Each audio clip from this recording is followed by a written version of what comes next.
Hi, I'm Duane Duggan, RE/MAX Boulder Podcast. Today we have DB Wilson with us. DB is the broker manager here at RE/MAX Boulder. The great thing about DB is he gets to see over 100 agents in action, and that really gives him a great insight on the marketplace. And then he puts together all the stats that help both our customers and the agents do the best business possible. So DB, welcome. Thank you for being here today. Thanks for having me. We really appreciate these updates to keep everybody informed on how the market's doing. So normally what we do is we cover 10 different statistics, and we'll first cover single family. So DB, what's the first thing we look at in the single family world? Well, maybe just a little bit why we look at 10 different things. I think so often people just look at average and median sales price, and while those are really important, we've found to get the overall look of the entire marketplace, it's important to look at some other factors. And those other factors would be the number of total listings there are, sales price to list price ratio, in other words, what percentage of asking price are properties going for, days on market, how long is it taking things to get to the closing table, of course the total number of sales, months of inventory or an absorption rate to see how fast properties are moving, percentage under contract. That's a real good bellwether as to what's going to happen with prices in the future.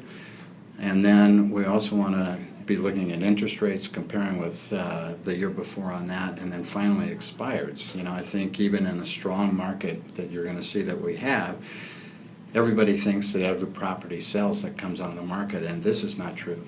Okay. Even in a hot market. Even in a hot market. So if we could, we'll just kind of go down that list. Again, with single-family detached residential, at the end of June, there were 957 homes for sale, and that's 20% fewer than a year ago. Okay, and just to recap, we're talking entire Boulder County, right? All of Boulder County. Okay. Correct.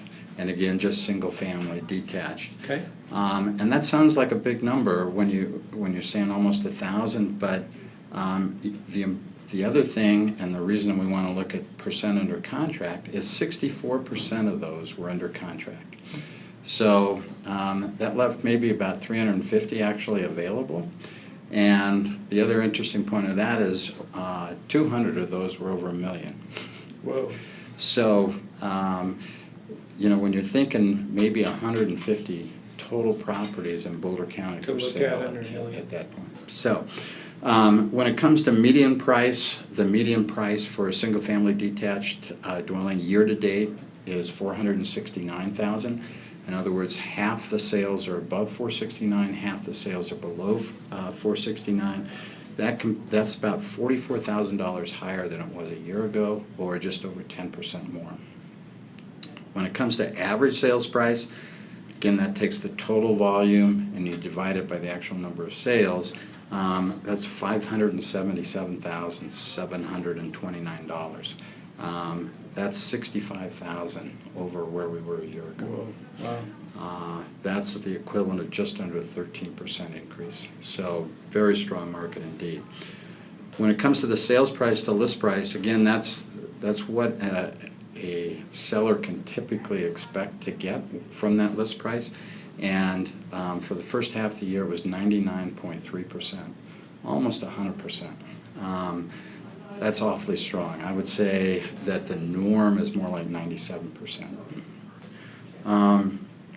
In looking at days on market, we track from the actual list date to the closing date, and that's 66 days. A little bit under 10% fewer days on the market than it was a year ago.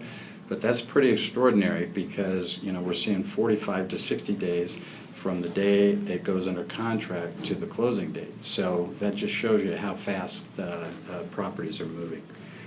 The total number of sales to date is 1,657, January through June. That's an increase of 7.2%. So even with 20% fewer listings at this point, the total number of sales is higher. And some of that is the off-market sales, some of that's happening before it ever hits the MLS, but again, that shows that strength of the market. And there were actually 41 properties that came on the market that did not sell. And that sounds like a small number, and it is a small number, but that's up 36% from a year ago.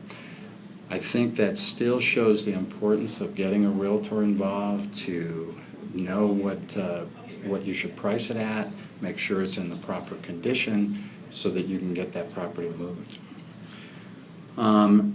As for the absorption rate or the months of inventory, at this point there's only 3.5 months of inventory. So if no new listings came on the market in 3.5 months, we would have nothing to sell. The importance of that number is that historically around 6 months is considered a stable market, not favoring sellers, not favoring buyers. 3.5 months clearly is demonstrating a seller's market. Wow. Again, 64% of those listings on the market at the end of June were under contract. And then when it comes to interest rates, they're still so attractive. They finished just under 4%, but anything around 4% is just unheard of. We always like to joke that you don't have to live with the price you pay on a property, but you do have to live with that payment. And the payment, the 4% interest rate is just so influential. It's interesting that we were just talking about the number of days from contract to closing. When in the new lending rules kick into effect October 1, it's going to be interesting to see if that average goes up or not, just because of the time frame for disclosures and such. And everybody's trying to expect us to think that it will increase. Right. At least initially as they work out all the kinks in that. Okay, that was a great summary on single families. So let's jump into attached dwellings. Okay. Again, with attached dwelling, those are condominiums and townhouses that we look at together. We look at those same 10 areas. To give you a sense of how tight this attached dwelling market is, at the end of June there were 200 listings. That's almost scary. 53% of those were under contract, so less than 100 active listings throughout Boulder County. Wow. Boulder County is a big place. And that's 34% fewer listings available than a year ago. So an extremely tight market. The median price is up 26,000 to 265,000, and the average price is up 17% to 328,000. So big jump. Part of that can be explained with the sales price to list price that I talked about. That's 101.4%. Virtually unheard of that it's over 100% for 6 months worth of sales throughout Boulder County. And I know Lafayette, as an example, is actually over 105% sales price to list price. So in looking at days on market, 46 days on the market from listing to closing. Pretty brief. That means it's really, realistically, you're on the market maybe 1 day. Right, because if it takes 30 to 60 days to close. There have been just under 700 sales year to date, and that is about 8% more than we had a year ago at this time. And only 8 listings expired without selling. That's a very small number, very unusual. When it comes to months of inventory, again, 6 months is considered a stable market. There are 1.8 months of inventory. Not much. Not much. And again, interest rates are extremely attractive, right around 4%. Okay, so that's pretty much all the stats for the county. What else have you seen? What other insights have you seen in the marketplace that just kind of come to top of mind for you? A couple of things. One, the mountains. What caught my attention with the mountains is that the median price is up, but the average price is actually down from a year ago. And again, that's why we don't just look at those two particular data points. What was really interesting about the mountains is that there are 74% more sales this year than last year. That sales price to list price has gone from 94% up to 96.4%, so much closer to asking price.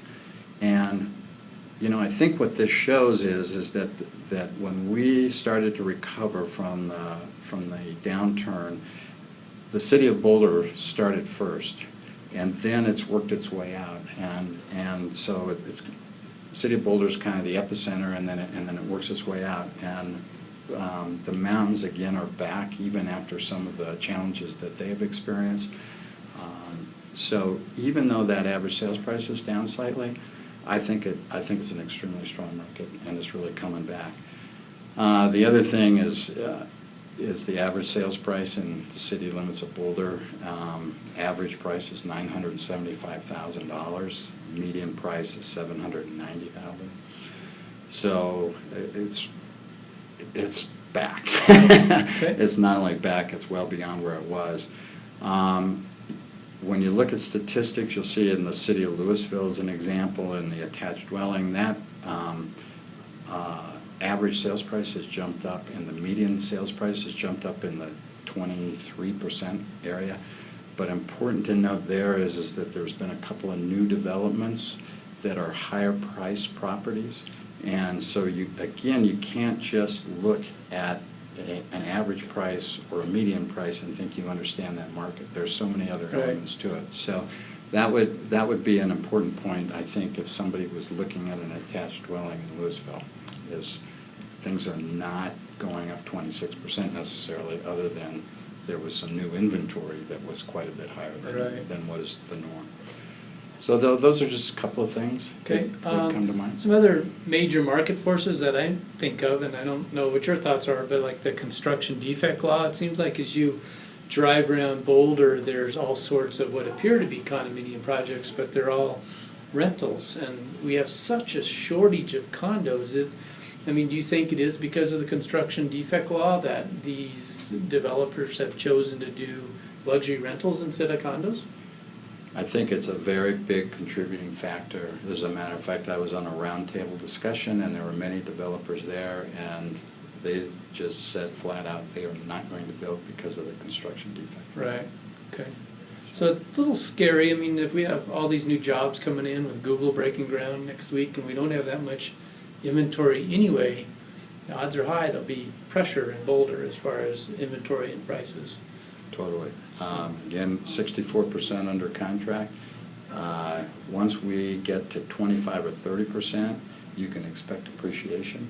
So you can expect super appreciation with 64% under contract. Okay. Well, as time moves on, we're going to keep having you back for updates. It'll be interesting to see how our market develops in the years ahead here. It will. I think it'll continue to be strong. One thing I would like to just part with is that we actually have slightly more inventory today than we had at the end of June. So there's more sellers, I think, understanding that this is really a good time to sell their property. And any buyer that got discouraged or whatever earlier in the year, they might consider coming back this fall and taking a look. Seeing what's out there. Yeah. Okay. All right. Yeah. Thank you, D.B. Wilson from RE/MAX of Boulder. It's My Duane pleasure. Duggan, RE/MAX of Boulder podcast.